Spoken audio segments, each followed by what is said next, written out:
Ang muscular system ay ang complex network kang muscles na nag-aalaw para makahiro, maging stable, and makagibo ning mga bodily functions ang satuyang hawak.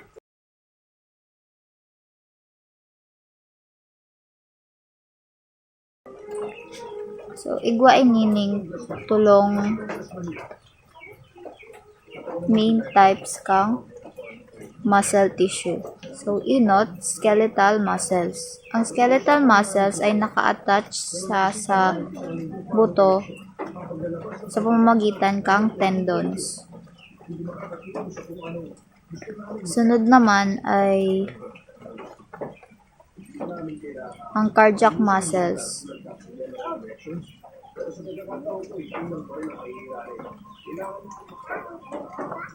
Ang cardiac muscles naman ay nahihiling sa puso. Siya ay striated, branched, tapos single nucleated. Responsable ini para sa involuntary contractions kang sa tuyang puso na nagpapump kang dugo sa buong circulatory system kang hawak ta. Pantulo naman ay ang smooth muscles. Ang smooth muscles ay nakukuha sa walls kang internal organs tapos mga blood vessels. Ini bako siyang striated. Tapos spindle shape na may single nucleus. So ini naman ang nagko-control kang involuntary movements sa organs araw kang stomach, intestines, blood vessels. Nagtatabang din ini para ma-regulate ang blood flow, digestions, tapos iba pang autonomic functions.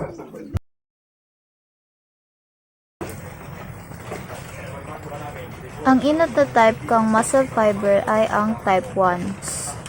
So, slow twitch fibers. Type 1 fibers.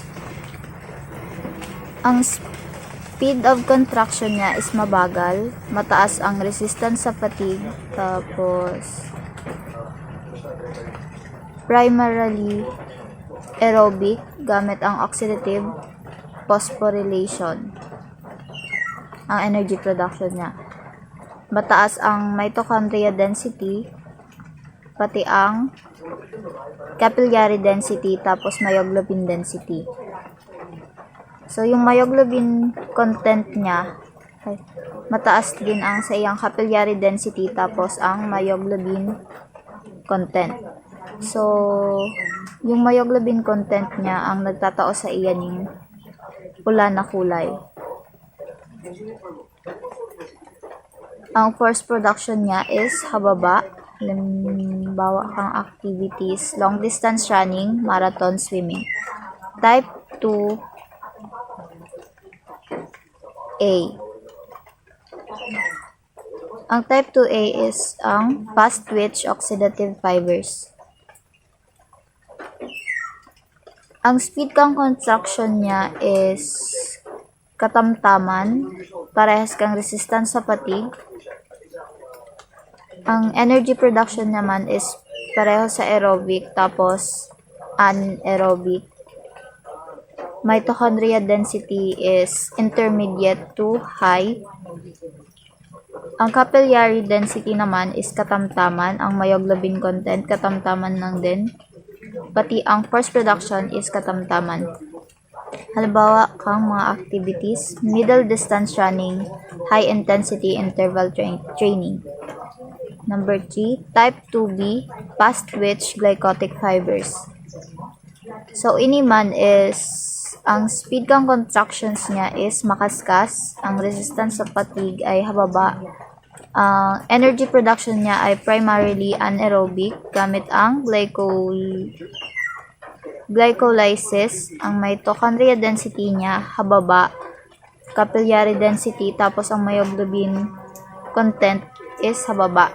So dahil hababa yung myoglobin content niya, yung kulay niya is puti. Ang force production niya is mataas. Halimbawa kang mga activities is sprinting tapos powerlifting. Ang mga characteristics na ini ang nag-aalalay para matukoy kung ano ang type ng physical activity ang mas bagay sa sarong tawo, as in kung paano nagre-responde ang sa iyang kalamnan sa iba't ibang training.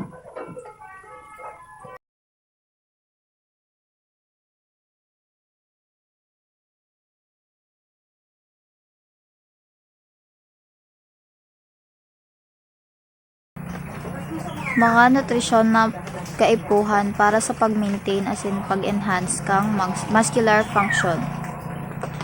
So, inot na kaipuhan ta is protein.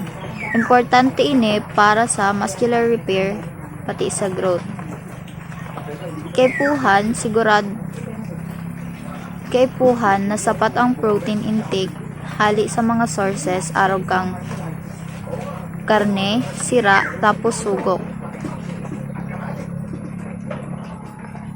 Karne, sira, sugok, dairy legumes, asin, plant-based proteins.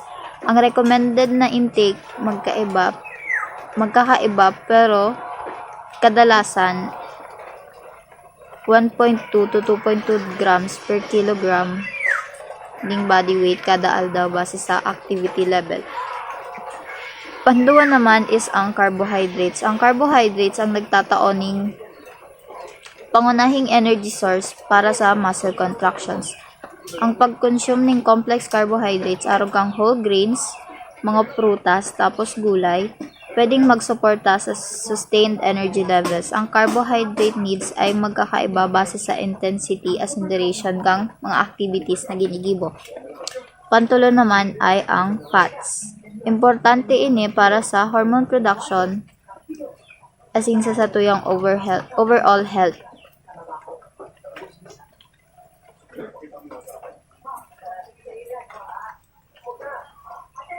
Kabilang sa mga healthy fats ang avocados, nuts, seeds, tapos oily fish. Importante na balance ang fats na nagpo-focus sa unsaturated fats, asin paglimit sa saturated tapos trans fats. Number 4 is hydration. Ang sapat na water intake ay importante para sa pag-maintainar kang muscle function, asin para maiwasan ang dehydration. Ang tamang hydration ay nagsusuporta sa optimal performance asin recovery. Number 5, electrolytes arog kang sodium, potassium, calcium, asin magnesium. Importante ini para sa muscle contraction asin nerve function. Mamimaintain ini sa paagi kang balanced diet asin kung kinakaipuhan sports drinks sa prolonged exercises. Pang-anom ay vitamins and minerals. Arog kang vitamin D, calcium, iron. May roles ini sa function kang overall muscle function asin sa satuyang overall health. Dapat sigurado na varied diet para makover ini o kaya mag-consider ng supplements kung may mga deficiencies. Number 7, timing. Ang nutrient timing ay pwedeng makatabang sa recovery as in performance. Ang pag-consume ng protein at tapos carbohydrates pagkatapos kang exercise ay nagtatabang para ma-replenish ang glycogen